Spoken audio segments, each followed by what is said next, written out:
Pancreatic cancer is the sixth most common cause of cancer death globally. Now, a new drug is being hailed as one of the biggest breakthrough in decades, as it can potentially double survival time in patients diagnosed with pancreatic cancer. This is part of a clinical trial's findings on the drug called Daraxonrasib, presented at the American Society of Clinical Oncology's annual meeting in Chicago. The trial involved 500 patients from North America, Europe and Asia, all of whom had pancreatic cancer.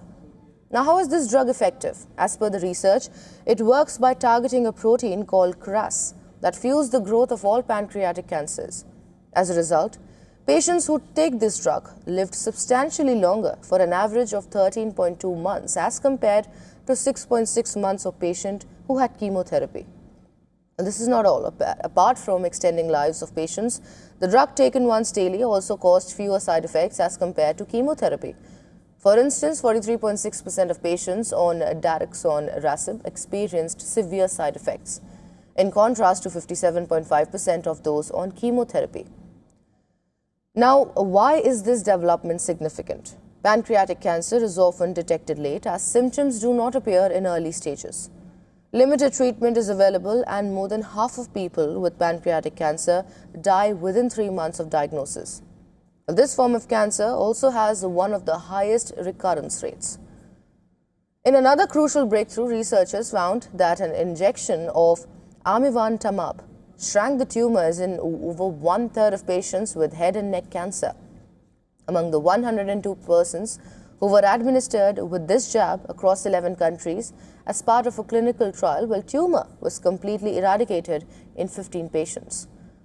As per the researchers, the injection showed similar results in patients with lung cancer as well.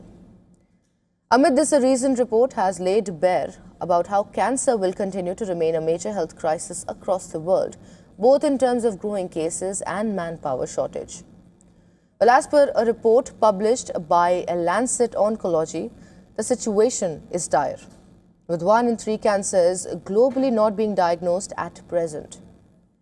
However, the crisis is set to exacerbate, with the report predicting a 21% increase in cancer incidence. While about 20 million people are diagnosed with cancer annually, it can rise to 35.3 million by the year 2050.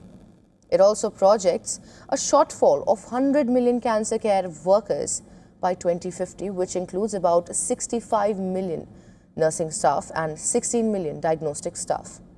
The report recommends that investing in cancer workforce can avert 170 million cancer deaths between 2030 and 2050 and deliver $120 trillion in net economic benefits.